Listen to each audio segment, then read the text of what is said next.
Hello，我係 Pete，依家我哋嚟到尾道呢度啊。咁聽講呢度就係一個充滿住古老街道嘅地方，亦都有人稱佢為日本文青城市。咁同時亦都係遊戲人中之龍6嘅舞台啊。咁相信有玩嘅人呢都一定會上嚟朝聖下嘅。咁首先我哋去咗嚟尾道一定會去嘅千光寺先。哇！一路行上嚟去呢個千光寺嘅途中，上到嚟一半擰住面，你睇下幾靚。呢度就係千光寺啦，上去睇下先。好，呢度，哎呀，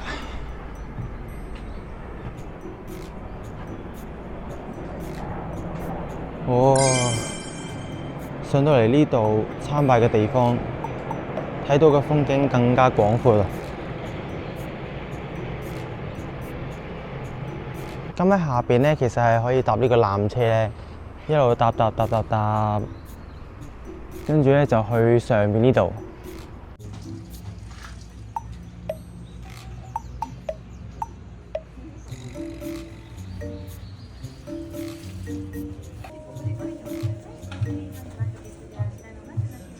咁當然啦，我哋都係可以一路行上山頂嘅。哇，搞唔掂，勁多樓梯要行。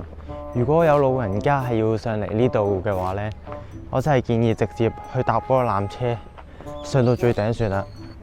你睇下前面，伯伯佢哋行得幾辛苦。好，上到嚟啦。我呢度有啲俾小朋友玩嘅地方啊，有得買嘢食。咁喺呢度有3架餐車啦，有啲三文治啊、窩夫、墨西哥卷餅、雪糕同咖喱食嘅。行到上嚟咧，呢度係可以上去呢個位去睇風景嘅。哦，咁上到嚟咧，呢度應該就係比較高嘅位置咧，可以睇到更加廣闊嘅風景啦。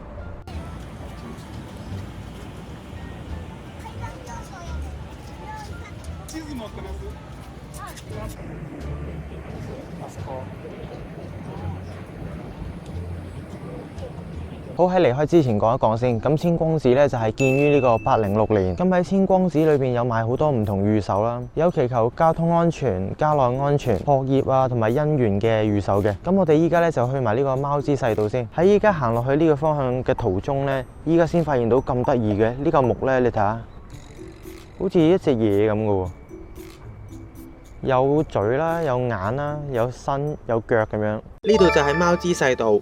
咁其實咧，佢就係一個小小嘅山道嚟嘅啫。由我哋啱啱去嘅千光寺到呢個貓之細道呢，嗰個路程只需要5分鐘嘅啫。咁其實原本呢一條小山徑呢，咁就唔係好出名嘅。點解後來會出名呢？咁就係因為呢個作家原山春義喺呢個1998年將創作嘅《福石貓》放咗喺呢個小巷裏邊之後啊，呢度呢就逐漸有咗呢個稱號啦。喺呢一個叫做貓之細道嘅地方，呢一條山中嘅小徑裏邊呢，經常都會有好多貓喺度休息啊，行嚟行去咁樣嘅。咁所以啊，啱啱提及嗰位藝術家，亦都係受呢度嘅貓啟發啦。咁就開始喺海邊執住啲石頭嚟創作，而做出好多唔同嘅福石貓啦。咁到依家呢，其實已經有1000幾隻嘅福石貓呢，係喺呢個尾道市唔同嘅地方裏邊嘅。咁喺貓之細道裏邊呢，就係最多噶啦。好，咁我哋行咗一段路仔之後呢，我哋就嚟咗呢個尾道嘅本通商店街。咁我覺得咧，呢度啲嘢都幾齊全啦，即係你想要咩都有噶啦。呢個商店街呢，你要食嘢又有啦，要行下街買下衫都有嘅。咁嘢食方面，呢度有好多間係食尾道拉麵噶啦。咁賣衫又有，賣鞋又有，賣手信又有，又有咖啡啊，又有刺身、海鮮檔、燒蠔呢啲，又有賣茶具啊、抹茶嘅嘢，又有賣酒。咁有一間咧好靚嘅咖啡添，個門口好適合打卡。喺呢一條街裏面，我諗最矚目同埋最多人影相嘅建築物呢，就係呢個大和湯啊！由外表望落去呢，非常之懷舊嘅。咁你見到大和湯同埋佢出邊掛咗一個浴衣喺度做當鋪咁樣，咁你係咪都會覺得佢係一個澡堂或者係一個浸溫泉嘅地方呢？喺2021年嘅5月啊，咁佢哋就對尾道代表性嘅拍照景點舊公共浴室大和湯進行咗呢個翻新啊，並且重新開始作為主要提供小籠包嘅居酒屋。咁即係咧，佢係成為咗一個食中華料理嘅一間餐廳啊。咁整小籠包係有用蒸爐啦，咁所以係會令人想起呢個蒸汽嘅蒸爐。美道市呢度有好多地方都好有懷舊嘅感覺，好有呢個年代感啊。雖然啱啱個商店街係有好多食呢個美道拉麵嘅鋪頭啦，咁但係咧我哋就行出咗商店街，咁喺海邊嗰度咧係有啲鋪頭嘅，而我哋今日就係試呢間啊，係咪讀餐海啊？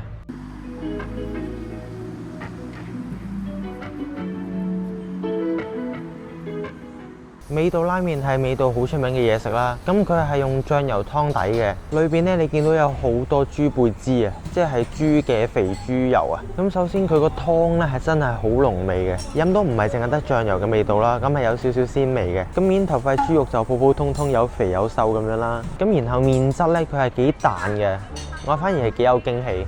咁之後就係嗰啲重點啦，咁就係嗰啲豬背脂，佢放落口嘅時候呢，係真係會溶咗嘅，同埋係非常之香啊！咁佢本身係醬油湯底嘅，咁其實我自己就唔係咁好醬油湯底嘅。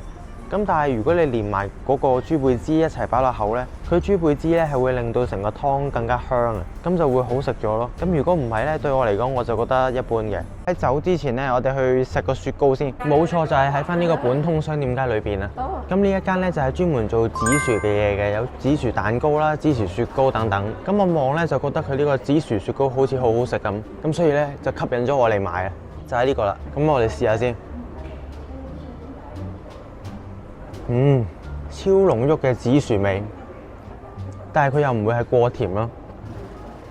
有好多紫薯嘅產品咧，都會有機會會過甜噶嘛，因為佢想表達同突出嗰個紫薯味出嚟，咁所以咧就會將佢整到更加甜咯。但係呢個係好好食，同埋我覺得佢正嘅係咧，佢個口感好得意咯，食落去咧係好似 gelato 咁嘅口感啦。咁但係咧佢係軟雪糕嚟嘅喎，好好味，呢個值得推薦。咁雪糕咧，佢依家個 menu 就好似淨係得紫薯同埋奶啦，咁但係好似佢係有其他味嘅，咁但係 topping 嗰啲就可以加好多唔同嘢啦。咁 milkshake 咧就可以有多啲唔同嘅味揀咯。嗱，咁呢度就係佢個 IG，咁大家自己去睇下啦。咁大家依家見到啱啱好多人嘅呢一間鋪頭咧，就係叫做小野貓點心鋪。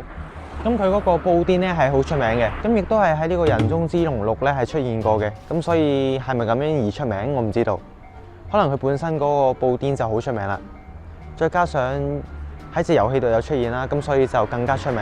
好，嚟個總結先，我自己咧喺拍呢條片嘅時候咧，都覺得有啲短，好似去得好少地方咁。咁不過我自己覺得喺美道市呢個位短短半日咧，就冇乜地方去嘅。你行完呢個千光寺啊，再行貓之細道，再喺嗰個商店街度行下，食下嘢咧，其實已經差不多可以走噶啦。咁不過嚟美道市呢，其實係可以去恩島、向島同埋山口度玩嘅。咁嗰邊都有一啲景點同埋餐廳啦。不過如果嚟美道一日遊嘅話呢，咁個時間就唔係好夠嘅，因為又要預翻搭船或者搭車嘅時間。不過如果好有目的性咁樣去一啲景點同埋去一啲餐廳嘅話呢，咁只要計劃好晒呢，其實都可以出去啲島度玩嘅。我自己覺得嚟美道市一日遊嘅話呢，真係要取捨嘅，唔會係去到好多唔同嘅地方噶啦。千光寺呢，就5點就閂噶啦。咁而巴士同船呢，喺5點打後陸續都係冇啦。譬如果去咗山口島嗰度玩，咁喺呢個瀨戶田町嘅瀨戶田港呢，咁係有最後一班船大概由8點開出，咁佢就係會去咗呢個三元港渡輪碼頭客運站嘅。到時呢，就可以行翻去三元 JR 站咁樣搭翻 JR 翻去廣島市啦。